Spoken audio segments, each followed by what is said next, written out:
노인네가 버릇이 없어. 돈이 없으면 개념이라도 있어야지. 주차관이 주제에 건방지기까지 하고. 찰싹 뺨을 때리는 소리가 주차장 전체에 울려 퍼졌어요. 명품 정장을 입은 중년 남자가 주차관리원 조끼를 입은 장인 어른에게 삿대질을 하고 있었죠. 그 남자의 손바닥이 장인 어른의 뺨을 강하게 때렸고 68세 노인의 안경이 바닥에 떨어졌어요. 장인 어른의 주름진 뺨에는 붉은 손자국이 선명하게 남았습니다.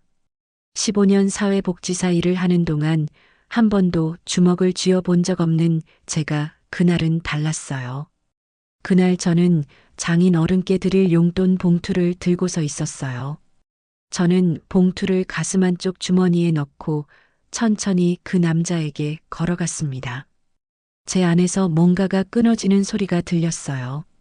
이야기의 결말이 궁금하시다면 영상 끝까지 시청해 주세요. 구독과 좋아요는 다음 사연 제작에 큰 힘이 됩니다. 어제보다 오늘 더 행복하고 부자인 당신이 되시길 바랍니다. 그럼 지금부터 오늘의 사연 시작합니다. 새벽 5시 반 알람이 울리기도 전에 눈이 떠졌습니다. 3개월 된 딸 서연이 새벽 수유를 마치고 다시 잠든 지 1시간. 저는 조용히 일어나 부엌으로 향했죠. 냉장고 문을 여는 순간 한숨이 나왔습니다. 병원비 90만 원, 연장 보육비 40만 원, 월세 60만 원. 메모지에 적힌 숫자들이 어깨를 무겁게 눌렀습니다. 저는 이민호, 34살 사회복지사입니다. 종합사회복지관에서 9년째 일하고 있죠. 어릴 때 부모님을 여의고 친척집을 전전하며 자란 저에게 사회복지사는 운명 같은 직업이었습니다. 누군가의 아픔을 이해하고 도울 수 있다는 것, 그것만으로도 제 삶은 의미가 있었으니까요. 하지만 3개월 전 아내 소영이 출산 후 심한 산후 우울증으로 입원하면서 모든 게 달라졌습니다. 여보, 나 아기가 너무 무섭고 힘들어. 아기가 우는데 너무 밉고 머릿속이 하얗게 변해. 처음에는 대수롭지 않게 생각했어요. 산후 우울증은 많은 산모들이 겪는 일이니까요. 소영이는 점점 아기를 안지 못하고 매일 울고 대화가 사라졌어요. 퇴근 후 집은 점점 엉망이 되어갔고 소영이는 우는 아기가 있어도 반응이 없었어요. 여보 미안해. 나 때문에 미안해. 결국 정신과 상담 후 수연이는 정신건강의학과에 입원하게 됐어요. 저는 3개월째 홀로 육아와 간병 일을 병행하고 있었죠. 아침 6시에 일어나 서연이의 분유를 타주고 기저귀를 갈아주고 7시에 시간 연장 어린이집에 서연이를 맡기고 복지원으로 출근했어요. 9시까지 운영하는 어린이집이 다행히 집 근처에 있어서 도움을 받을 수 있었어요. 이런 사정을 아는 직장에서는 당분간 4시 반까지만 근무하도록 배려해 주셨죠. 그 덕에 퇴근 후 매일 아내 소영이를 30분간 만날 수 있었어요. 매일 30분씩 만나는 소영이의 얼굴은 이전과 같은 미소는 볼 수 없었습니다. 물리치료사였던 소영은 이제 병원 침대에 누워 하루하루를 버티고 있었죠. 오늘 아침 출근은 유난히 발걸음이 무거웠습니다. 민호 씨, 오늘 노인학대 예방 교육 있는 거 잊지 않았죠? 복지관 팀장님의 목소리에 현실로 돌아왔습니다. 오후 2시 강의실에는 지역 어르신 30여 명이 모여 계셨죠. 저는 파워포인트를 켜며 말문을 열었습니다. 존엄이란 나이나 경제력과 무관합니다. 누구도 여러분을 함부로 대할 권리는 없어요. 강의를 마치고 사무실로 돌아오니 스마트폰에 부재중 전화가 여러 통 찍혀 있었습니다. 장인어른이었죠. 평소와 달리 짧은 간격으로 전화하신 걸 보니 뭔가 급한 일이 있으신 것 같았습니다. 아버님, 무슨 일 있으세요? 아, 민호야. 아니야, 별일 아니야. 그냥 목소리 듣고 싶어서. 전화 너머로 들리는 목소리가 평소보다 작았습니다. 숨소리도 거칠었죠. 9년간 사회복지 현장에서 일하며 익힌 직감이 경고 신호를 보냈습니다. 퇴근 후 장인어른을 만나기 전 은행 현금 인출기 앞에 서서 저는 잠시 망설였습니다. 통장 잔고 32만 원. 다음 월급날까지 아직 열흘이 남았죠. 그래도 저는 10만 원을 뽑았습니다. 하얀 봉투에 넣으며 겉면에 적었습니다. 아버님, 항상 감사합니다. 계좌이체를 해도 되는 일이지만 장인어른의 얼굴을 뵙고 저녁 식사라도 같이 하고 싶었습니다. 매주 수요일 장인어른을 만나러 가는 길은 저에게도 행복이었어요. 산악구조대원으로 일하시다 부상으로 은퇴 후 편하게 지내실 줄 알았죠. 하지만 얼마 후 장모님의 완치된 줄 알았던 유방암이 간으로 전이되면서 은퇴 후 노후 생활이 간병의 시간이 되었죠. 너무 힘든 시간이었을 텐데도 항상 웃고 장모님을 위로하며 미안해하던 장인어른의 모습을 보고 정말 존경하고 저런 부모님을 둔 아내가 너무 부러웠습니다. 노후 비용을 간병으로 다 써버리는 바람에 장인어른의 생계는 어려웠고 은퇴 후 절뚝거리면서도 이것저것 편의점 아르바이트나 마트 진열 일을 하시며 자식에게 부담 주지 않으려 노력하셨죠. 제 월급 280만 원 안에 250만 원으로 충분히 장인어른의 생활비도 부담할 수 있었지만 기어코 받으려 하지 않으셨죠. 하지만 아내와 저는 매달 50만 원씩 꼬박꼬박 억지로 드렸어요. 그래야 제 마음도 편하고 좋았어요. 그러나 지금 아내가 정신과 폐쇄병동에 입원 후 수입은 반으로 줄었고 병원비 90만 원까지 부담하게 되면서 생활이 더욱 어려워지고 있었습니다. 하지만 제가 더 아끼고 아내가 돌아오면 다시 회복 가능하다고 생각했어요. 그래서 계속 견디고 버티고 있었죠. 지하철을 타고 서초구로 향하는 40분. 저는 스마트폰 갤러리를 열었습니다. 석 달 전 찍은 가족 사진이 화면을 채웠죠. 병원 신생아실에서 찍은 사진 속 소영은 창백했지만 미소를 짓고 있었습니다. 지금 그 미소는 정신과 폐쇄병동 어딘가에 갇혀 있었죠. 서초역 3번 출구로 나와 골목길을 걸었습니다. 저녁 7시 퇴근 인파 속에서 저는 혼자 반대 방향으로 걸었죠. 10분쯤 걸으니 20층짜리 오피스텔이 나타났습니다. 서초 프라임 타워라는 간판이 번쩍였죠. 지하 주차장으로 내려가는 계단은 습하고 어두웠습니다. 경비실을 피해 직원용 통로로 들어갔죠. 지하 2층 형광등이 깜빡이는 주차장에 장인어른이 서 계셨습니다. 한정수 68세. 한때는 설악산을 누비며 조난자를 구했던 산악구조대의 전설. 이제는 야간 경비원 조끼를 입고 주차 안내봉을 든 노인이 되어 있었습니다. 스스로 생활비를 버시겠다며 아르바이트가 아닌 취직을 하신 거였어요. 불편한 다리로 오랫동안 서 있어야 하는 일이 마음에 걸렸지만 지금 상황에서 적극적으로 말릴 수는 없었습니다. 아버님, 제 목소리에 장인어른이 돌아보셨습니다. 그런데 뭔가 이상했죠. 왼쪽 팔을 부자연스럽게 몸 뒤로 숨기고 계셨거든요. 민호야, 오늘은 일찍 왔네? 억지로 짓는 미소가 오히려 제 가슴을 아프게 했습니다. 저는 천천히 다가가 물었죠. 아버님, 팔 좀 보여주세요. 아니야, 괜찮아. 그냥 살짝 부딪혔을 뿐이야. 하지만 저는 이미 봤습니다. 소매 밖으로 보이는 시퍼런 멍 자국을 누군가 강하게 잡았다 놓은 흔적이 분명했죠. 장인어른과의 인연은 8년 전으로 거슬러 올라갑니다. 26살, 저는 복지관 실습생이었고 소영은 병원 물리치료 인턴이었죠. 병원 자원봉사 프로그램에서 처음 만났습니다. 아버지가 산악구조대 출신이세요. 무릎이 안 좋으신데 재활치료 좀 도움받을 수 있을까요? 소영의 부탁으로 처음 뵌 장인어른. 그분은 제게 물으셨죠. 부모님은 어디 계시니? 8살 때 교통사고로 두 분 다 돌아가셨습니다. 큰아버지 댁에서 자랐어요. 그때 장인어른이 제 어깨를 두드리며 하신 말씀을 잊을 수 없습니다. 고생 많았구나. 이제부터는 우리가 내 가족이야. 친척집에서 눈칫밥을 먹으며 자란 제게 그 말은 구원과도 같았습니다.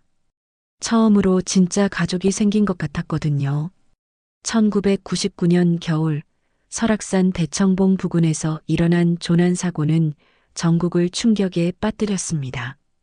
등산 동호회 회원 6명이 갑작스런 폭설에 고립됐죠. 당시 42세였던 장인어른은 구조대장으로 현장에 투입됐습니다. 영하 20도, 시속 100km의 강풍, 헬기도 뜰 수 없는 악천후에서 장인어른은 도보로 정상에 올랐죠. 5명을 구조한 뒤 마지막 1명을 구하려던 순간이었습니다. 40대 여성 등반객이 저체온증으로 의식을 잃고 쓰러져 있었죠. 장인어른은 그 여성을 업고 하산하던 중 눈 덮인 구덩이에 빠졌습니다. 순간적으로 여성을 위로 밀어 올리고 본인은 15m 아래로 추락했죠. 다행히 여성은 다른 구조대원에게 구조됐지만 장인어른은 척추 압박골절과 무릎 인대 파열로 6개월간 병원 신세를 졌습니다. 그 여성분이 살아계신 게 다행이지. 구조대원이 목숨 걸고 구하지 않으면 누가 구하겠니? 언론은 장인어른을 설악산의 영웅이라 불렀지만 정작 본인은 담담하셨죠. 그런 영웅이 지금은 지하 주차장에서 누군가에게 멍이 들도록 맡고 계셨습니다. 아버님, 누가 이렇게 한 거예요? 제 목소리가 떨렸습니다. 분노인지 슬픔인지 구분이 안 됐죠. 내가 다리에 힘이 없어서 넘어져서 그래. 아무 일도 아니야. 아니에요. 분명 무슨 일이 있는 것 같은데요? 민호야, 그냥 넘어가자. 일자리 잃으면 안 돼. 제가 내일 낮에 다시 올게요. 누가 괴롭히는지 확인하고. 안 돼. 민호야, 제발. 내가 나서면 일이 더 커져. 장인어른의 눈에 두려움이 가득했습니다. 저는 봉투를 꺼내 건네드렸죠. 그럼 이것만이라도 받아주세요. 민호야, 이제 그만해도 돼. 내 형편이 어려운 거 다 알아. 아버님이 저를 가족으로 받아주셨잖아요. 가족끼리 이런 거 따지면 안 돼요. 장인어른은 봉투를 받으며 눈시울을 붉히셨습니다. 저는 그날 밤 집으로 돌아오는 내내 생각했죠. 사회복지사로서 그리고 아들로서 제가 해야 할 일이 무엇인지를. 새벽 4시 저는 잠에서 깨어났습니다. 어젯밤 장인어른과의 팔뚝의 멍이 계속 떠올랐죠. 그 외로운 목소리, 그리고 말하지 못한 무언가가 숨어있는 침묵. 더 이상 기다릴 수 없었습니다. 저는 조용히 일어나 책상 서랍을 열었습니다. 그 안에는 복지관에서 받은 증거 수집 가이드라인이 들어 있었죠. 손전등을 켜고 한 장 한 장 넘기며 다시 읽었습니다. 증거 수집 시 주의사항. 녹음은 대화 상대방에게 고지 후 진행. 사진이나 동영상은 공개된 장소에서만 가능. 목격자 확보가 중요. 저는 스마트폰을 들어 녹음 앱을 확인했습니다. 배터리는 충분했고 저장 공간도 넉넉했죠. 그리고 메모장을 열어 계획을 적기 시작했습니다. 다음 주 수요일 오후 5시 조퇴, 6시에 서초 프라임 타워 도착. 평소보다 1시간 빠르게. 직원 통로가 아닌 정문으로 진입. 경비실에서 정보 수집. 펜을 내려놓고 창밖을 봤습니다. 동이 트기 시작했어요. 새로운 날이 밝아오고 있었죠. 저는 깊게 숨을 들이쉬며 다짐했습니다. 사회복지사의 의무를 다하자. 그리고 아들의 도리를 지키자. 아침 8시 복지관에 출근하자마자 저는 팀장님을 찾았습니다. 팀장님, 다음 주 수요일 오후에 조퇴 가능할까요? 가족 일이 있어서요. 그래요? 민호 씨가 조퇴 신청하는 건 처음이네. 무슨 일 있어요? 장인어른 관련해서 확인할 게 있어서요. 팀장님은 고개를 끄덕이며 결제를 해주셨습니다. 저는 안도의 한숨을 쉬었죠. 첫 번째 준비는 끝났습니다. 점심시간, 저는 복지관 법률상담실로 갔습니다. 매주 금요일마다 오시는 변호사님이 계셨죠. 변호사님, 폭행 사건 증거 수집에 대해 여쭤봐도 될까요? 어떤 상황인가요? 저는 조심스럽게 상황을 설명했습니다. 물론 이번에도 지인의 일이라고 둘러댔죠. 일단 CCTV 확인이 중요해요. 그리고 목격자가 있다면 진술을 확보하세요. 녹음할 때는 꼭 상대방에게 알리고요. 변호사님의 조언을 메모하며 저는 점점 구체적인 그림을 그릴 수 있었습니다. 토요일 오전, 저는 서연을 안고 마트에 갔습니다. 장보기를 하면서도 머릿속으로는 계속 시뮬레이션을 했죠. 주차장에 들어가서 어떻게 행동할지, 가해자를 만나면 뭐라고 말할지. 아빠, 아빠. 서연이 제 얼굴을 톡톡 치며 웃었습니다. 저는 정신을 차리고 서연에게 미소를 지었죠. 그래, 서연아. 아빠가 너무 딴 생각했네. 일요일 저녁, 저는 장인어른께 전화를 드렸습니다. 아버님, 이번 주 수요일에도 뵐게요. 그래, 민호야. 항상 고맙다. 아버님, 혹시 그 빌딩의 CCTV는 잘 되어 있나요? 응? 왜 그걸 물어? 아, 그냥 요즘 시설 관리가 어떤지 궁금해서요. 주차장에는 구석구석 있더라. 요즘은 다 그렇지 뭐. 저는 안도했습니다. CCTV가 있다면 증거 확보가 수월할 테니까요. 월요일 오후 복지관에서 노인 상담을 하던 중 한 어르신이 말씀하셨습니다. 젊은이, 나이 들면 자존심밖에 안 남아. 그것마저 짓밟히면 정말 살기 싫어져. 그 말씀이 가슴에 박혔습니다. 장인어른도 지금 그런 심정이실까요? 자존심과 생존 사이에서 고민하고 계실까요? 화요일 밤, 저는 거울 앞에서 연습했습니다.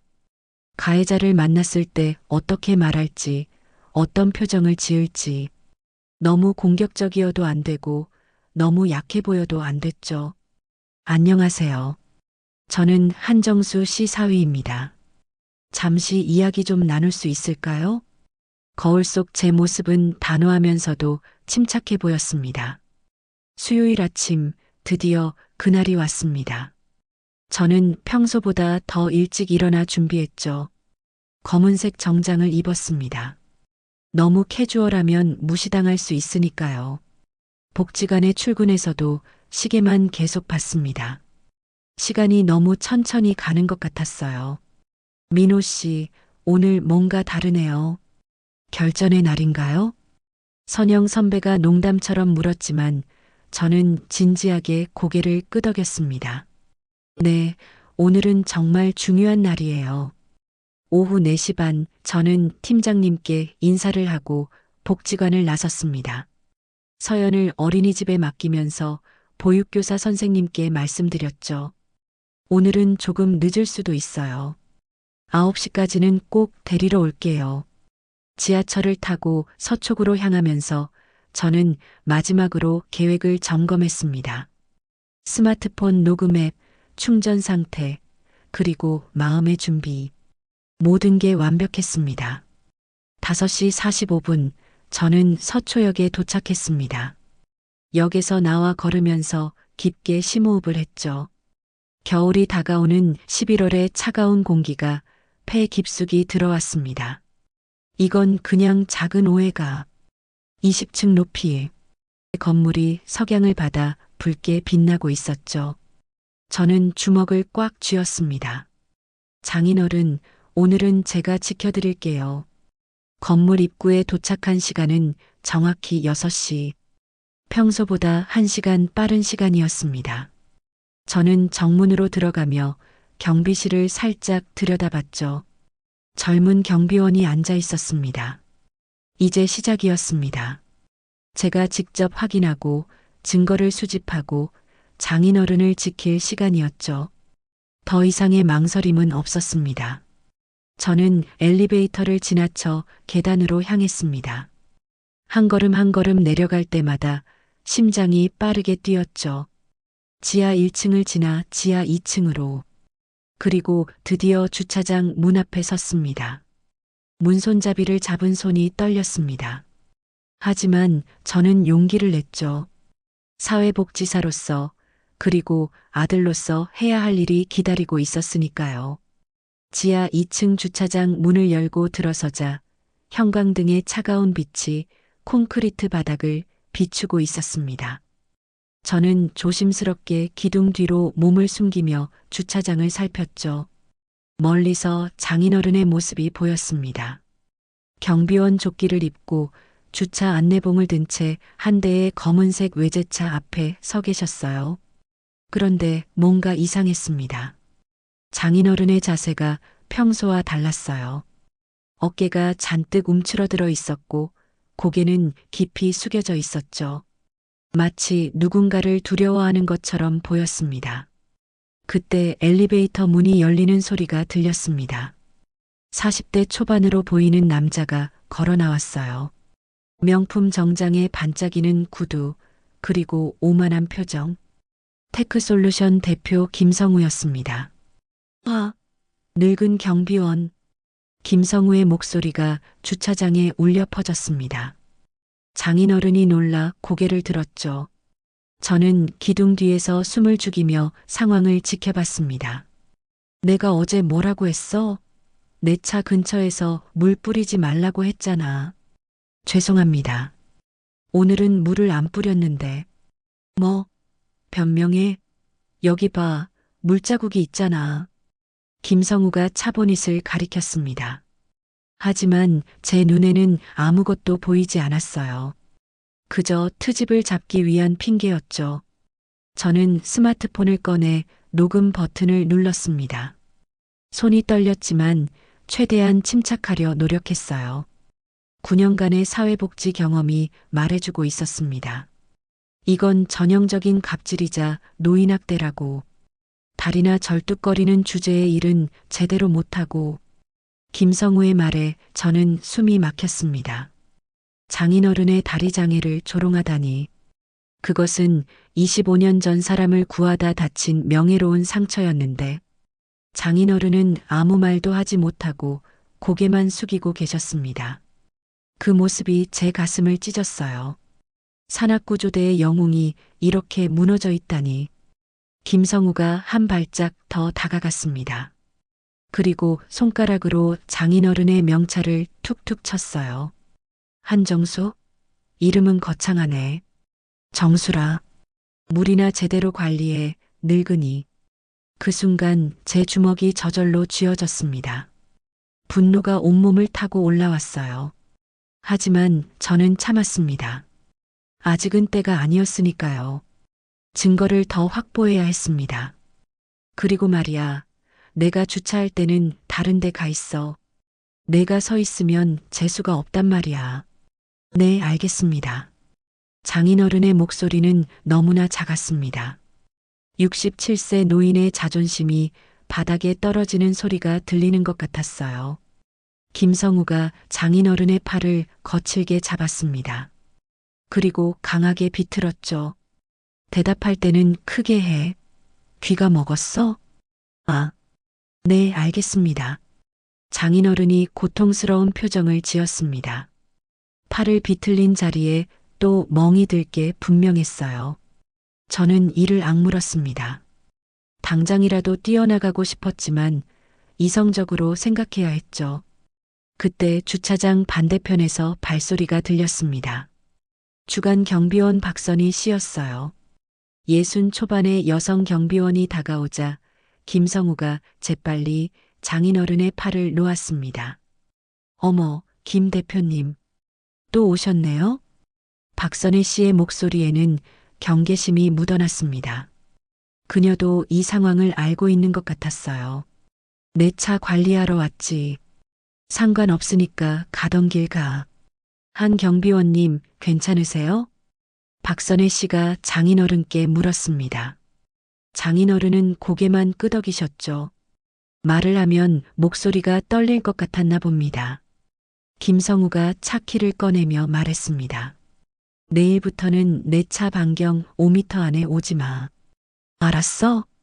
그리고는 차에 타서 시동을 걸었습니다. 검은색 외제차가 요란한 엔진 소리를 내며 주차장을 빠져나갔죠. 차가 사라지자 장인어른이 기둥에 기대어 주저앉으셨습니다. 박선혜 씨가 급히 다가가 부축했어요. 한 경비원님, 이제 그만 신고하세요. 이건 너무해요. 괜찮아요. 그냥 참으면 돼요. 무슨 소리세요? 매일 이러시면 어떻게 해요? 저는 더 이상 숨어 있을 수 없었습니다. 기둥 뒤에서 나와 장인어른께 다가갔어요. 아버님, 장인어른이 놀라 고개를 들었습니다. 눈가가 붉어져 있었어요. 눈물을 참고 계셨던 거죠. 민호야, 왜 벌써 왔어? 아버님, 팔 좀 보여주세요. 저는 조심스럽게 장인어른의 소매를 걷었습니다. 예상대로였어요. 방금 전 김성우가 비튼 자리가 벌써 빨갛게 부어올라 있었고 일주일 전 멍 자국도 여전히 남아 있었죠. 아, 사위분이세요? 박선혜 씨가 물었습니다. 저는 고개를 끄덕였어요. 네, 저는 사위 이민호입니다. 방금 전 상황 다 봤어요. 그럼 아시겠네요. 김 대표가 2주째 매일 와서 이러고 있어요. 박선혜 씨가 스마트폰을 꺼냈습니다. 화면에는 동영상 파일들이 가득했어요. 제가 증거로 찍어둔 거예요. 한경비원님이 신고 안 하신다고 해서 혹시 몰라서 찍어뒀어요. 저는 박선혜 씨를 감사한 마음으로 바라봤습니다. 그녀 같은 분이 있어서 정말 다행이었어요. 아버님, 이제 그만 참으세요. 이건 범죄예요. 민호야, 일자리 잃으면 너희한테 짐이 되잖아. 장인어른의 목소리가 떨렸습니다. 저는 장인어른의 손을 꼭 잡았어요. 아버님은 짐이 아니에요. 가족이에요. 가족 없이 자라온 저를 아버님이 가족으로 받아주셨잖아요. 제 말에 장인어른의 눈에서 눈물이 흘렀습니다. 그리고 아버님, 25년 전에 구하신 그 사람들도 아버님이 이런 일 당하시는 걸 알면 얼마나 마음 아파하겠어요. 박선혜 씨가 놀란 표정으로 물었습니다. 25년 전이요? 네, 저희 아버님은 1999년 설악산 조난 사고 때 6명을 구하신 산악구조대 영웅이세요. 정말요? 그 유명한 사건의 그분이. 박선혜 씨의 눈빛이 존경으로 바뀌었습니다. 그녀는 장인어른을 다시 바라봤어요. 그런 분이 왜 이런 수모를. 저는 녹음 파일을 확인했습니다. 김성우의 모든 폭언이 선명하게 녹음되어 있었죠. 이제 증거는 충분했습니다. 아버님, 내일 다시 올게요. 그때는 제대로 대응할 준비를 하고 올 거예요. 민호야, 걱정 마세요. 제가 다 해결할게요. 사회복지사로서 그리고 아들로서 아버님을 지킬게요. 저는 장인어른을 부축해 경비실로 모셨습니다. 그리고 박선희 씨에게 연락처를 받았어요. 그녀의 증언과 동영상이 중요한 증거가 될 테니까요. 집으로 돌아오는 지하철 안에서 저는 결심했습니다.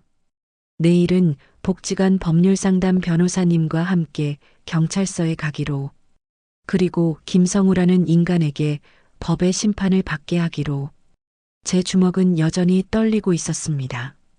분노 때문이 아니라 결의 때문에.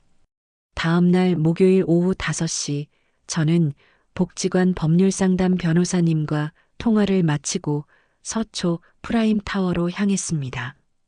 오늘은 정식으로 김성우를 고발하기 위한 추가 증거를 확보하는 날이었죠. 박선혜 씨와도 약속이 잡혀 있었습니다. 빌딩에 도착하니 6시 10분이었습니다. 저는 곧바로 지하 주차장으로 내려갔어요. 어제와는 달리 당당하게 걸었습니다.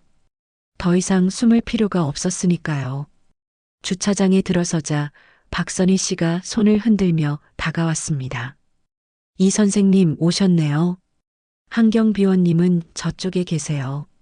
장인어른은 주차장 구석에서 청소도구를 정리하고 계셨습니다. 저를 보시자 걱정스러운 표정을 지으셨죠. 민호야, 또 왔어? 네, 아버님. 오늘은 제대로 해결하려고요. 그때 엘리베이터에서 익숙한 발소리가 들렸습니다. 구두 소리가 주차장 바닥에 규칙적으로 울렸어요. 김성우였습니다. 오늘도 그는 명품 정장 차림이었습니다. 얼굴에는 여전히 오만한 표정이 가득했죠. 저는 스마트폰을 꺼내 녹음 버튼을 눌렀습니다. 오늘은 사람이 많네. 김성우가 저와 박선희 씨를 번갈아 봤습니다. 그리고 코웃음을 쳤죠. 뭐야, 늙은이 응원단이라도 만들었어? 김 대표님, 어제 일에 대해 이야기하러 왔습니다. 제가 한 발짝 앞으로 나섰습니다. 김성우는 저를 위아래로 훑어봤어요. 어제 무슨 일이 있었는데? 제 장인어른을 괴롭히신 일 말입니다. 괴롭혔다고? 난 그저 일 제대로 하라고 가르쳐 준 것뿐이야. 김성우가 장인어른 쪽으로 걸어갔습니다. 저는 재빨리 그 앞을 막아섰죠. 더 이상은 안 됩니다. 뭐, 감히 나를 막아? 김성우의 얼굴이 붉어지기 시작했습니다. 그는 주머니에서 스마트폰을 꺼냈어요. 내가 누군지 알아? 테크솔루션 대표 김성우야. 이 빌딩에 월세만 2억 8천만 원 내는 사람이라고. 돈이 많으면 사람을 때려도 됩니까? 제 말에 김성우가 멈칫했습니다. 그리고 비웃음을 터뜨렸죠. 때렸다고? 증거 있어? 박선혜 씨가 앞으로 나왔습니다. 제가 다 찍어뒀어요. 2주 동안의 모든 행동을요. 뭐, 감히 나를 몰래 찍었다고? 김성우가 박선희 씨에게 다가가려는 순간 장인어른이 앞으로 나오셨습니다. 김 대표님, 제발 그만하세요. 제가 잘못했으면 사과할게요. 사과? 이제 와서? 김성우가 장인어른 앞에 섰습니다. 그의 눈에는 경멸이 가득했어요. 늙은이가 이제 정신 차렸나 보네. 근데 너무 늦었어. 그 순간이었습니다. 김성우가 손을 들어 올렸어요. 그리고 찰싹 손바닥이 장인어른의 왼쪽 뺨을 강하게 때렸습니다. 그 소리가 주차장 전체에 울려 퍼졌어요. 장인어른의 안경이 얼굴에서 떨어져 바닥으로 날아갔습니다. 탁! 안경이 콘크리트 바닥에 부딪히는 소리가 났습니다. 한쪽 렌즈에 금이 가면서 산산조각이 났어요. 시간이 멈춘 것 같았습니다. 장인어른은 뺨을 감싸 쥔 채 비틀거리셨고 왼쪽 뺨에는 선명한 손자국이 새겨졌죠. 제 안에서 뭔가가 끊어지는 소리가 들렸습니다. 9년간 사회복지사로 일하며 쌓아온 이성과 절제가 한순간에 무너졌어요. 제 온몸의 피가 거꾸로 솟는 것 같았습니다. 이건 명백한 폭행이다. 제 목소리가 주차장에 울려 퍼졌습니다.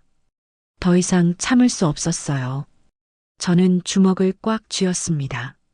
손톱이 손바닥에 박힐 정도로 세게요. 김성우가 저를 보며 비웃었습니다. 그래서 뭐 어쩔 건데? 신고할 거야? 저는 떨리는 손으로 스마트폰을 들었습니다. 녹음 파일이 선명하게 모든 걸 기록하고 있었죠. 방금 상황 모두 녹음했습니다. 형법 제260조 폭행죄, 명백한 현행범입니다. 녹음? 그게 무슨 소용이야? 내 변호사가 다 무마시켜줄 텐데. 박선혜 씨가 장인어른을 부축하며 외쳤습니다. 한경비원님, 괜찮으세요? 장인어른은 대답 대신 바닥에 떨어진 깨진 안경을 바라보셨습니다. 67세 노인의 눈에 눈물이 고였어요. 미안하다, 민호야. 아버지가 너무 못났어. 그 말에 제 가슴이 찢어지는 것 같았습니다. 상관이 있습니다. 당신이 때린 분은 그저 늙은 경비원이 아니라 이 나라가 존경해야 할 영웅이니까요. 저는 스마트폰을 들어보였습니다.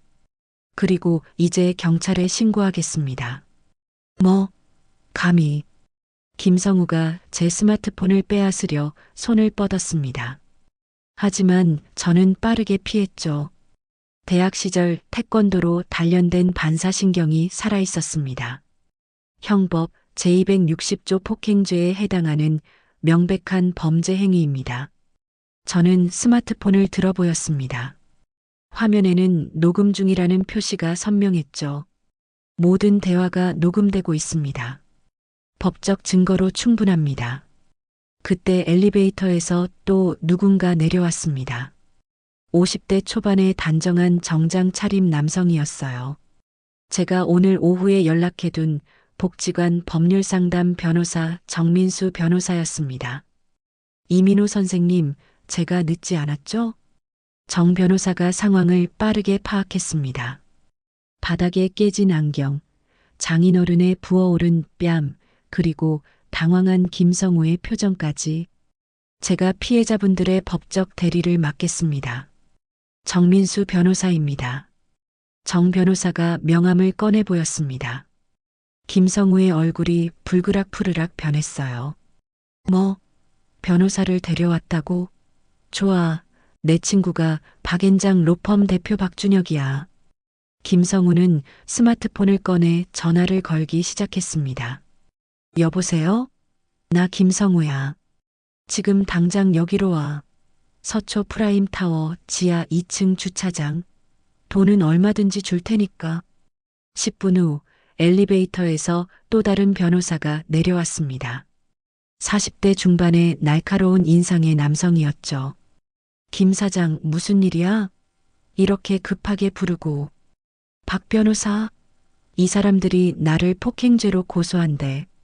막아줘야 해.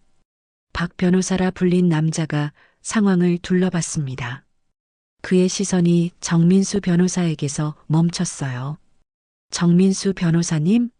여기서 뵙네요. 박준혁 변호사님, 오랜만입니다. 두 변호사는 서로를 알고 있는 것 같았습니다. 박준혁 변호사가 김성우에게 물었어요. 김 사장, 정확히 무슨 일이 있었나요? 김성우가 자기 입장에서 설명하기 시작했습니다. 하지만 박선희 씨가 태블릿을 들어보였죠. 설명 필요 없어요. 여기 CCTV 영상 다 있습니다. 방금 전 폭행 장면도 선명하게 찍혔어요. 박준혁 변호사가 영상을 확인했습니다. 김성우가 장인어른의 뺨을 때리는 장면이 고스란히 담겨 있었죠. 그의 표정이 점점 굳어졌습니다. 김 사장, 이건 명백한 폭행이네요. 그러니까 막아달라고. 돈은 얼마든지 줄게. 1억이라도. 박준혁 변호사가 고개를 저었습니다. 김 사장, 이렇게 증거가 명확한데 무슨 변호를 하라는 거야? 10억을 줘도 해. 뭐? 왜? 내 변호사 커리어에 문제가 생긴단 말이야. 명백한 폭행범을 변호했다가는 내 커리어에 타격이 온다고. 박준혁 변호사가 가방을 들었습니다. 특히 피해자가 노인이고 그것도 과거 산악구조대 영웅이라면 여론이 최악일 거야. 나는 이만 가보겠네. 아, 박준혁? 너 이러면 안 되지. 김성우가 소리쳤지만 박준혁 변호사는 엘리베이터로 향했습니다. 다른 데 알아봐. 나는 못하네. 엘리베이터 문이 닫히고 김성우는 홀로 남겨졌습니다. 그의 얼굴은 창백해졌어요. 정민수 변호사가 차분하게 말했습니다. 김성우 씨, 이제 상황을 이해하셨나요? 아무리 돈이 많아도 법 앞에서는 평등합니다. 저는 스마트폰을 들어 112를 눌렀습니다. 지금 경찰에 신고하겠습니다. 전화가 연결됐습니다. 112입니다. 무엇을 도와드릴까요? 폭행 사건 신고합니다. 서초 프라임타워 지하 2층 주차장입니다. 피해자 상태는 어떻습니까? 68세 노인분이 뺨을 맞아 부어올랐고 안경이 깨졌습니다. 곧 출동하겠습니다. 경찰이 도착하기 직전 김성우의 눈빛이 갑자기 변했습니다. 절망적이던 그의 표정이 갑자기 도끼로 가득 찼어요. 그는 벌떡 일어나 저를 노려봤습니다. 너 사회복지사라고 했지? 월급 얼마나 받아? 200, 300? 김성우가 한 발짝 다가왔습니다. 그의 눈에는 경멸이 가득했죠. 사회복지사 주제에 나한테 덤비냐? 그 순간 김성우가 갑자기 두 손으로 제 가슴을 강하게 밀었습니다. 예상하지 못한 공격에 저는 균형을 잃었어요. 뒤로 비틀거리다가 그대로 차가운 콘크리트 바닥에 넘어졌습니다. 쿵! 등이 바닥에 부딪히는 소리가 주차장에 울렸습니다. 숨이 턱 막혔어요. 차가운 바닥의 감촉이 온몸으로 전해졌죠. 민호야. 장인어른이 놀라 달려오셨습니다. 떨리는 손으로 저를 부축하려 하셨어요. 하지만 그 손은 너무나 약하게 떨리고 있었습니다. 민호야, 제발 그냥 가자. 일자리 잃으면 안 돼. 우리 가족이 어떻게 살아? 장인어른의 목소리는 공포로 가득했습니다. 67세 노인의 간절한 애원이었죠. 그 순간 저는 깨달았습니다. 장인어른에게 이 일자리가 얼마나 절실한지를요. 김성우가 비웃으며 말했습니다. 맞지? 이게 현실이야. 돈 없는 놈들은 결국 무릎 꿇게 돼 있어. 저는 차가운 바닥에 주저앉은 채 하늘을 올려다봤습니다. 형광등 불빛이 눈부셨어요. 그 순간 머릿속에 한 가지 생각이 스쳤습니다. 돈과 권력 앞에서는 정의도 무력한가? 9년간 사회복지사로 일하며 믿어온 신념이 흔들렸습니다. 약자를 보호한다는 사명감, 정의는 반드시 승리한다는 믿음. 그 모든 것이 무너지는 것 같았어요. 일어나지도 못해? 역시 약한 놈은 약해. 김성우의 조롱이 계속됐습니다. 정민수 변호사가 저를 일으키려 했지만 저는 그대로 앉아 있었어요. 다리에 힘이 들어가지 않았습니다. 아니, 일어서고 싶지 않았는지도 모릅니다. 박선혜 씨도 분노했습니다. 방금 전 상황도 다 녹화됐어요. 이것도 폭행이에요. 하지만 김성우는 당당했습니다. 그래서 나를 2번 고소할 거야? 어차피 벌금 좀 내면 끝이야. 나한테 벌금 몇백만 원은 푼돈이라고. 그 말이 사실이었습니다.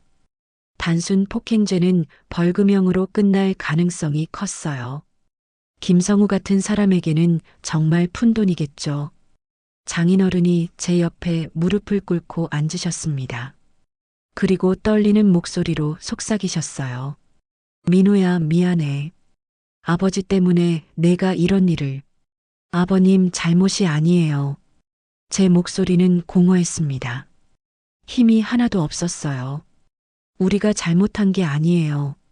그런데 왜 우리가 이렇게... 말을 끝내지 못했습니다. 목이 메어왔거든요. 어릴 때 부모님을 잃고 친척 집에서 눈칫밥을 먹을 때도 이렇게 무력하지는 않았습니다. 김성우가 명함을 또 꺼냈습니다. 이번에는 제 얼굴 앞에 던졌어요. 내 명함이야. 테크솔루션 대표 김성우.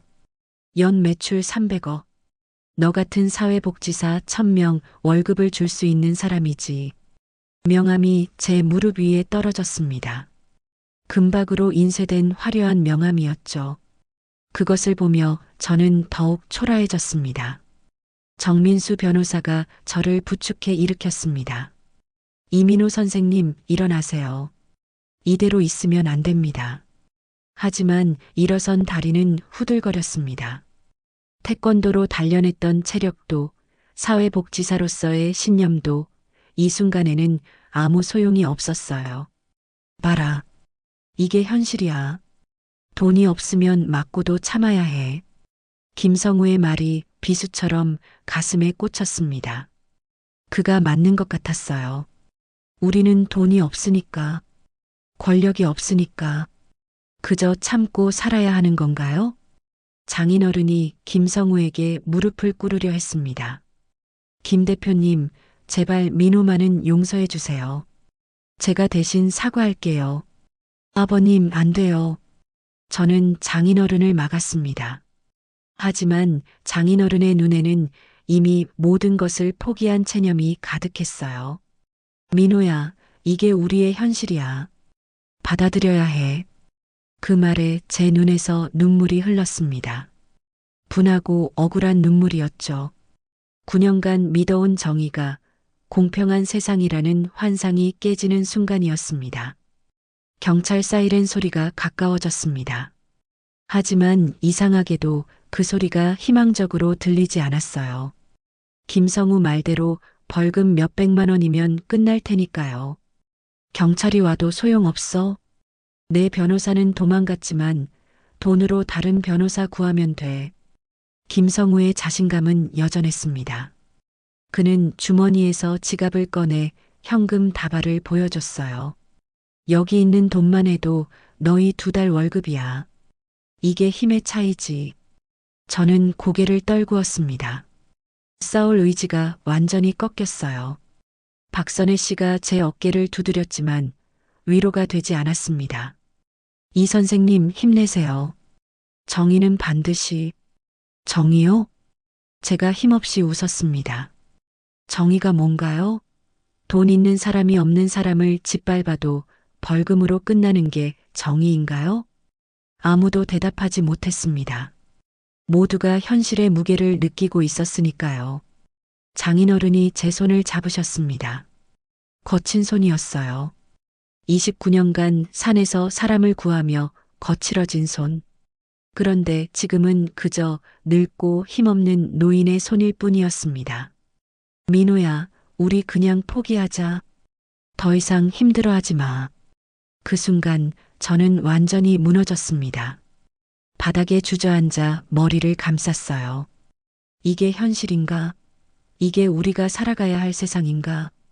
주차장의 차가운 공기가 뼛속까지 파고들었습니다. 형광등 불빛도 다가오는 경찰 사이렌도 모든 것이 무의미하게 느껴졌어요. 돈과 권력 앞에서 정의는 정말 무력한 것일까요? 그때 엘리베이터에서 또 다른 사람이 내려왔습니다. 정장을 입은 50대 여성이었어요. 여기서 무슨 소란이죠? 모두의 시선이 그 여성에게 향했습니다. 박선희 씨가 놀란 목소리로 말했어요. 박 여사님, 이 빌딩의 건물주 박은하 여사였습니다. 그녀는 상황을 둘러보더니 바닥에 떨어진 깨진 안경과 장인어른의 부어오른 뺨을 발견했죠. 이게 무슨 일입니까? 김성우가 재빨리 대답했습니다. 아, 박 여사님. 이건 그냥 작은 오해가 아닙니다. 제가 단호하게 말했습니다. 김성우 씨가 제 장인어른을 폭행했습니다. 증거도 있고 목격자도 있습니다. 박 여사가 장인어른을 자세히 보더니 갑자기 눈이 커졌습니다. 뭔가를 알아본 것 같았어요. 혹시 70세의 박 여사가 장인어른에게 한 발짝 다가갔습니다. 주름진 손이 가슴 쪽으로 올라가 떨리는 손가락으로 목걸이를 만지작거렸어요.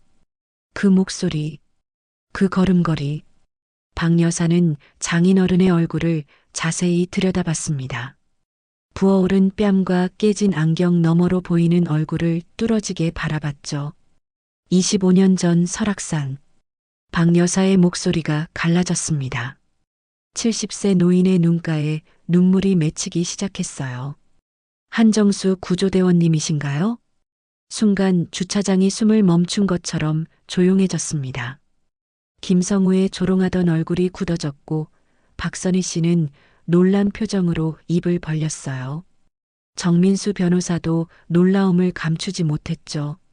장인어른이 천천히 고개를 들었습니다.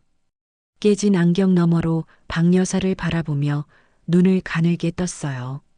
저를 아시나요? 박 여사의 눈에서 눈물이 주르륵 흘러내렸습니다. 그녀는 떨리는 손으로 가방을 뒤적이더니 낡은 신문 기사 하나를 꺼냈어요. 비닐에 곱게 쌓여 있는 그 기사는 세월의 흔적이 역력했습니다. 1999년 12월 15일 설악산 대청봉. 박 여사가 신문을 펼쳤습니다. 거기에는 젊은 시절 장인어른의 사진이 있었어요. 산악구조대 유니폼을 입고 당당하게 서 있는 모습이었죠. 그날 절벽에 매달려 있던 여자가 저였어요. 당시 45살이었죠. 모두가 숨을 죽였습니다. 저도 바닥에서 일어나 다가갔어요. 믿을 수 없는 일이 일어나고 있었습니다. 박 여사는 떨리는 목소리로 그날을 회상했습니다. 남편과 함께 등산을 갔었어요. 결혼 20주년 기념으로. 하지만 폭설이 내리면서 길을 잃었고 절벽에서 미끄러졌죠. 70세 노인의 손이 더욱 떨렸습니다. 목걸이를 꽉 쥐며 말을 이었어요. 5시간 동안 절벽에 매달려 있었어요.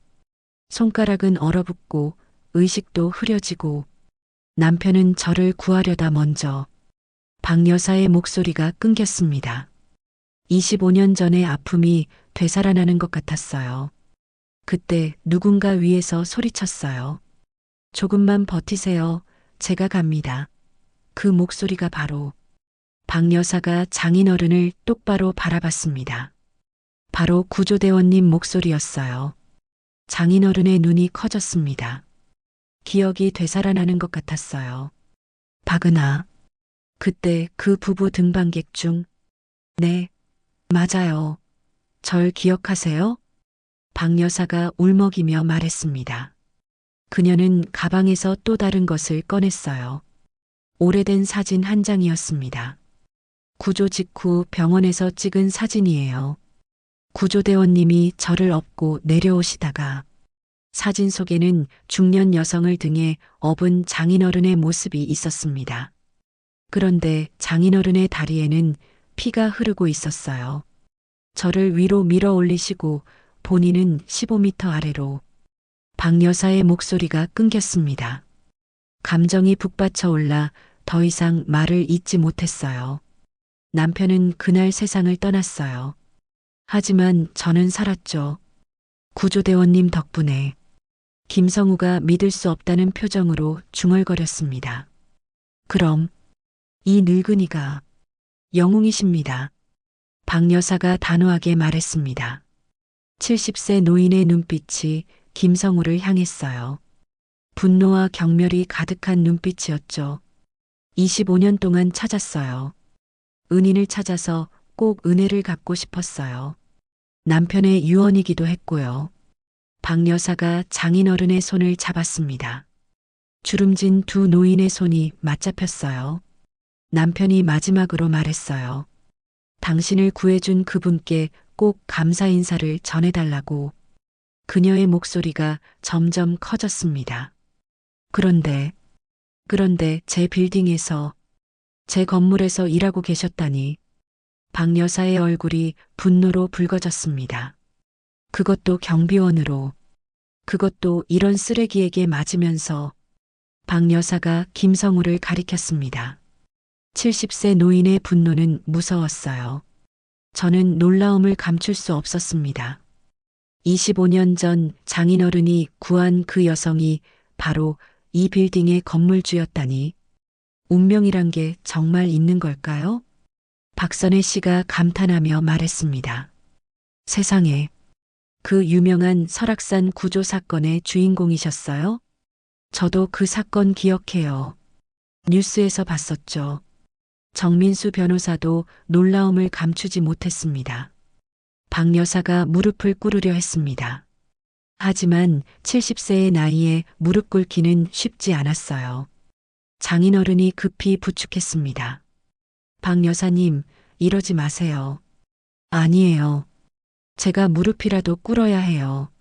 제 건물에서 제 생명의 은인이 이런 수모를 당하고 계셨다니. 박 여사의 눈물이 바닥에 떨어졌습니다. 70세 노인의 진심 어린 참회의 눈물이었죠. 남편이 하늘에서 저를 용서하지 않을 거예요. 은인을 이렇게 대접했다니. 김성우가 뒤로 물러서며 말했습니다. 그래도 그건 25년 전 일이고. 닥치세요. 박 여사가 김성우를 노려봤습니다. 70세 노인의 눈에는 불꽃이 타오르고 있었어요. 당신이 때린 분이 누군지 아세요? 6명의 생명을 구한 영웅이에요. 그중 한 명이 바로 저고요. 박 여사가 목걸이를 풀어 보였습니다. 펜던트 안에는 작은 사진이 들어 있었어요. 구조 직후 찍은 장인어른과의 사진이었죠. 25년 동안 이 사진을 품고 살았어요. 남편의 유언을 지키기 위해 언젠가 꼭 은인을 찾아서 은혜를 갚겠다고 다짐하며 저는 가슴이 뜨거워지는 걸 느꼈습니다. 바닥에 주저앉아 절망하던 제 안에 작은 불씨가 다시 타오르기 시작했어요. 경찰 사이렌 소리가 주차장 입구에서 멈췄습니다. 이제 정말 경찰이 도착한 거예요. 박 여사가 김성우에게 말했습니다. 당신은 오늘 제 인생 최대의 은인을 폭행했어요. 절대 용서하지 않겠습니다. 70세 건물주의 선언은 단호했습니다. 김성우의 얼굴이 하얗게 질렸어요. 그런 걸 내가 어떻게 알아요? 몰랐다고 해서 죄가 사라지나요? 박 여사의 목소리는 얼음처럼 차가웠습니다. 저는 장인어른을 바라봤습니다. 장인어른의 눈에도 놀라움이 가득했어요. 25년 만에 극적인 재회. 그것도 이런 상황에서 희망의 불씨가 타오르기 시작했습니다. 어둠 속에서 한 줄기 빛이 보이는 것 같았어요. 박은하 여사도 단호했습니다. 김 대표님, 내일까지 사무실 비워주세요. 임대 계약 해지하겠습니다.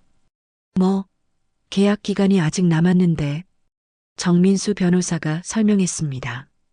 임대차 계약서에 명시된 특별 약정 조항이 있을 겁니다. 건물 직원에 대한 폭행은 즉시 계약 해지 사유죠. 김성우의 얼굴은 이제 완전히 패배한 표정이었어요. 저는 장인어른의 손을 잡았습니다. 아버님, 이제 끝났어요. 더 이상 고통받지 않으셔도 돼요. 장인어른의 눈에서 눈물이 흘렀습니다.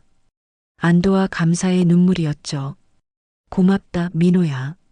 내가 있어서 정말 다행이야.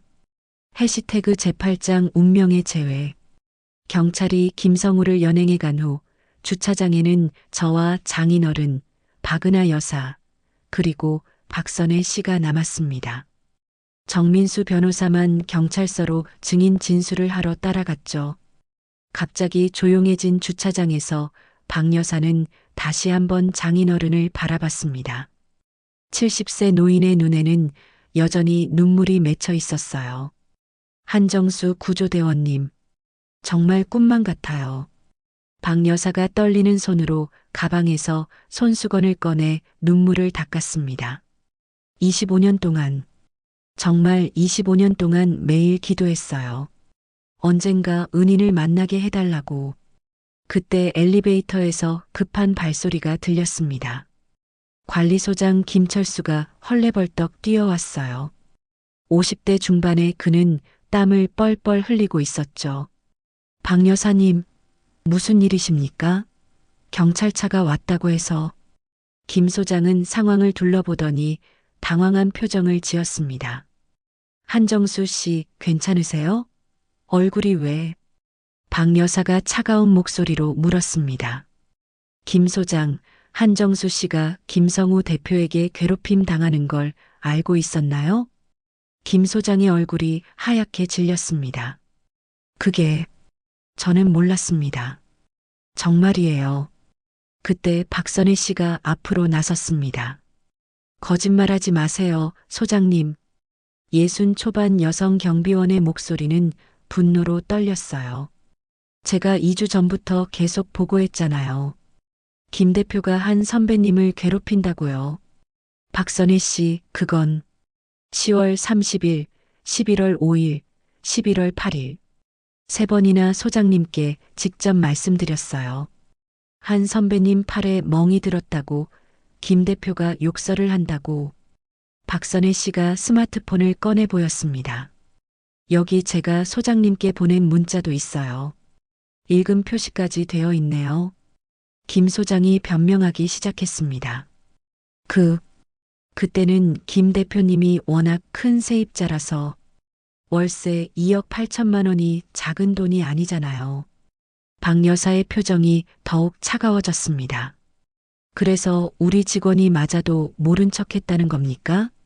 아니, 그게 아니라 박선혜 씨가 또 증언했습니다. 소장님은 오히려 한 선배님께 참으라고 했어요. 김 대표 눈밖에 나면 일자리를 잃을 거라고 협박까지 했죠. 협박이 아니라 조언이었어요. 김 소장이 억울하다는 듯 소리쳤습니다. 박 여사가 장인어른을 바라봤습니다. 한정수 씨 사실인가요? 장인어른이 고개를 끄덕였습니다. 네. 김 소장이 그랬습니다. 참으면 연말에 보너스를 주겠다고. 박 여사의 눈에서 불꽃이 튀었습니다. 김 소장, 당신이 한정수 씨가 누군지 알아요? 네. 야간 경비원이시죠. 1999년 설악산 조난 사고 때 제 목숨을 구해주신 분이에요. 김 소장의 입이 벌어졌습니다. 뭐라고요? 박 여사가 사진을 보여줬습니다. 그리고 25년 전 이야기를 간단히 설명했죠. 김 소장의 얼굴은 점점 창백해졌어요. 그런 분이 제가 몰랐습니다. 몰랐다고 해서 책임이 없나요? 박선혜 씨가 다시 나섰습니다. 소장님, 한 선배님이 산악구조대 출신이라는 건 알고 계셨잖아요. 이력서에도 있었고요. 그래도 그게 그렇게 대단한 분인 줄은, 대단하든 아니든 직원을 보호하는 게 관리소장의 의무 아닌가요? 박선혜 씨의 말이 전곡을 찔렀습니다. 박 여사가 단호하게 말했습니다. 김 소장, 내일까지 사표 쓰세요. 박 여사님, 저는 10년 동안 이 빌딩을 10년 동안 뭘 했나요? 돈 많은 세입자 편만 들면서 직원은 방치했잖아요. 박 여사가 박선혜 씨를 봤습니다. 박선혜 씨, 앞으로 주간관리팀장을 맡아주세요. 저요? 박선혜 씨가 놀란 표정을 지었습니다. 네. 한 선배님을 끝까지 지키려 했고 증거도 모아두셨잖아요. 그런 분이 진짜 관리자예요. 김 소장이 무릎을 꿇었습니다. 박 여사님, 한 번만 용서해 주세요. 제가 잘못했습니다. 하지만 박 여사는 단호했습니다. 용서는 한정수 씨가 결정할 일이에요. 모두의 시선이 장인어른에게 향했습니다. 장인어른은 잠시 생각하더니 말씀하셨어요. 김 소장, 저는 괜찮습니다. 하지만 앞으로 다른 직원들은 보호해 주세요. 김 소장이 고개를 들어 장인어른을 봤습니다. 한정수 씨, 다만 소장직은 내려놓으세요. 박선혜 씨가 더 잘할 겁니다. 박 여사가 고개를 끄덕였습니다. 그럼 김 소장은 일반 관리직으로 강등입니다. 월급도 30% 삭감이고요. 김 소장은 아무 말도 하지 못했습니다. 그나마 해고는 면한 것에 안도하는 것 같았어요. 박선혜 씨가 장인어른께 다가왔습니다. 한경비원님, 그동안 정말 죄송했어요. 더 적극적으로 도와드렸어야 했는데. 아니에요, 선희 씨. 증거를 모아주신 것만으로도 큰 도움이었어요. 두 분이 서로 손을 맞잡았습니다. 동료애가 느껴지는 순간이었죠. 박 여사가 다시 말했습니다. 한정수 씨, 내일부터 경비 일은 그만두시고 이 빌딩의 관리이사가 되어주세요. 관리이사요? 김 소장이 깜짝 놀랐습니다. 박선혜 씨도 놀란 표정이었지만 곧 환하게 웃었어요. 정말 잘 됐어요. 한 선배님이 관리이사라니. 박 여사가 설명했습니다. 월급은 500만 원, 19층 사무실도 드릴게요. 25년 전 제 목숨을 구해주신 은혜, 이제라도 갚게 해주세요. 장인어른의 눈에서 눈물이 흘렀습니다. 감사합니다. 정말 감사합니다. 저는 두 분을 보며 가슴이 뜨거워졌습니다. 절망의 끝에서 만난 희망, 그리고 진실을 지켜준 박선희 씨의 용기. 주차장의 형광등 아래 새로운 시작이 열리고 있었습니다. 2달 후 서울중앙지방법원 형사법정. 저는 장인어른과 함께 방청석에 앉아 있었습니다. 오늘은 김성우의 선고 공판일이었죠. 피고인석에 앉은 김성우는 2달 전과 완전히 달라 보였습니다. 명품 정장 대신 수의를 입고 있었고 오만했던 표정은 사라지고 초췌한 얼굴만 남아 있었어요. 김성우의 변호사가 마지막 변론을 했습니다. 피고는 현재 잘못을 뉘우치고 꾸준히 원고와 합의를 하기를 시도하였고 현재도 원만한 합의를 원하고 있습니다. 이 점 참고하여 너그러운 판결 바랍니다. 판사가 말했어요. 원고는 피고와 합의하길 원하십니까? 정민수 변호사가 장인어른을 보며 눈빛으로 물어봤습니다. 하지만 장인어른은 고개를 옆으로 저으며 합의 거절 의사를 밝히셨습니다. 정민수 변호사가 말했어요. 존경하는 재판장님, 원고는 평생 국민 비상사태 시에 온몸으로 헌신하여 국민을 구한 영웅입니다. 은퇴 후 생활고로 재취직을 한 노인을 돈이 있다는 이유로 갑질하고 학대한 피고는 마땅히 처벌받아야 합니다. 원고는 합의의사가 없고 정당한 처벌을 받아 사회에서 더 이상 학대받는 노인이 없길 바랍니다. 현명한 판결 부탁드립니다. 이상입니다. 판사가 판결문을 읽기 시작했습니다. 피고인 김성우를 징역 1년 6개월에 처한다.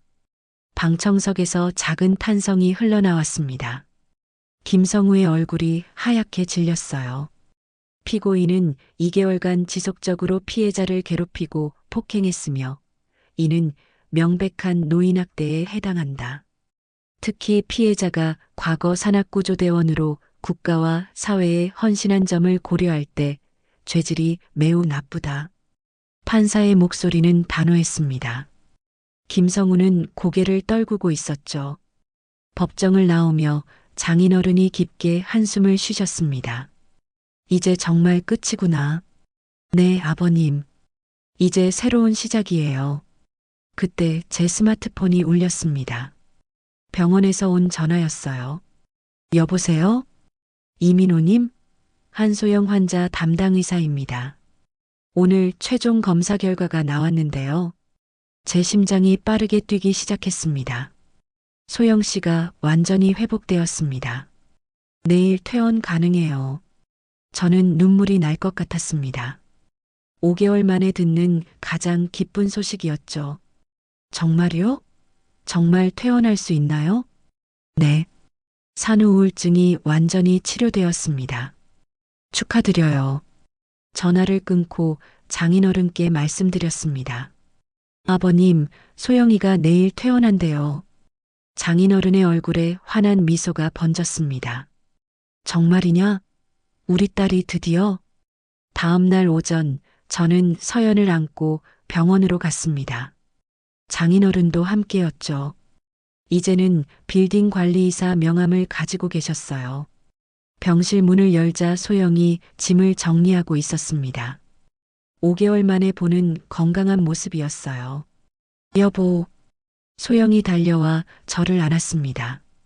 그리고 서연을 받아들었죠. 우리 서연이 엄마가 너무 보고 싶었어. 8개월이 된 서연이 엄마를 보고 방긋 웃었습니다. 마치 엄마를 알아보는 것 같았어요. 아버지, 소영이 장인어른을 보고 놀랐습니다. 아버지 얼굴이 너무 좋아지셨어요. 무슨 좋은 일 있으세요? 장인어른이 웃으며 명함을 보여주셨습니다. 이제 아버지가 빌딩 관리이사야. 정말요? 어떻게? 우리는 차를 타고 집으로 가면서 그동안의 이야기를 들려줬습니다. 김성우의 괴롭힘, 박은하 여사와의 극적인 재회, 그리고 오늘의 판결까지. 소영은 듣는 내내 눈물을 흘렸습니다. 여보, 아버지, 정말 고생 많으셨어요. 집에 도착하니 뜻밖의 사람들이 기다리고 있었습니다.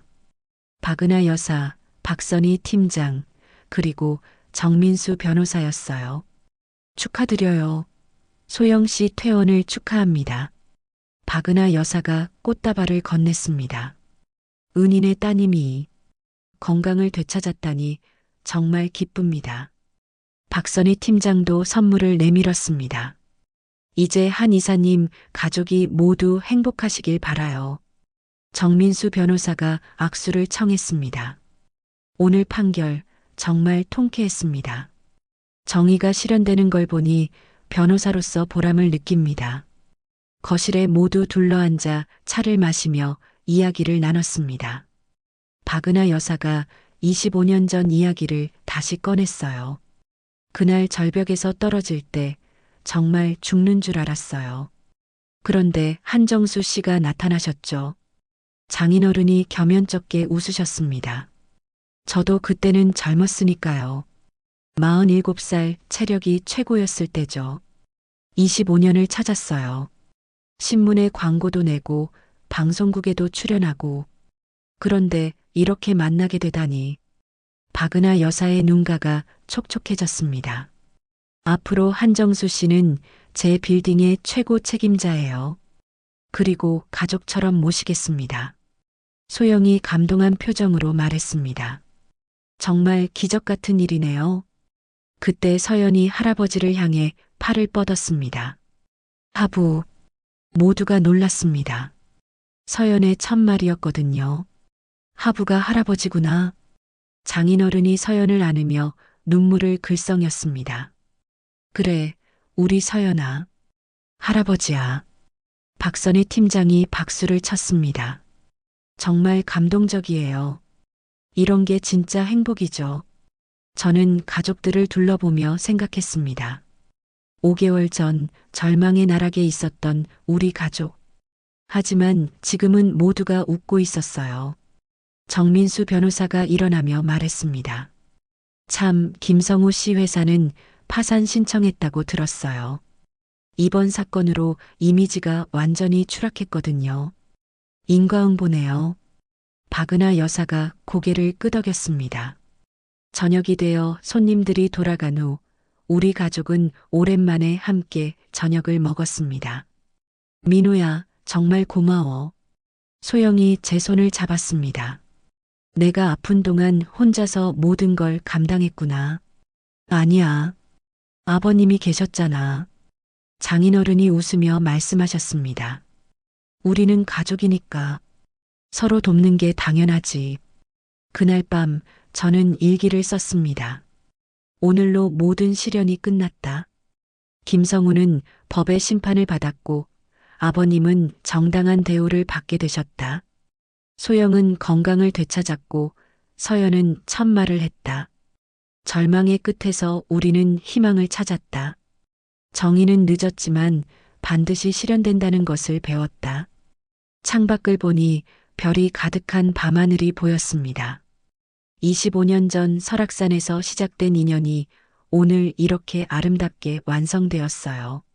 장인어른의 선한 행동이 25년 후 보답을 받은 것처럼 우리가 오늘 뿌린 선행도 언젠가는 돌아올 거라 믿습니다.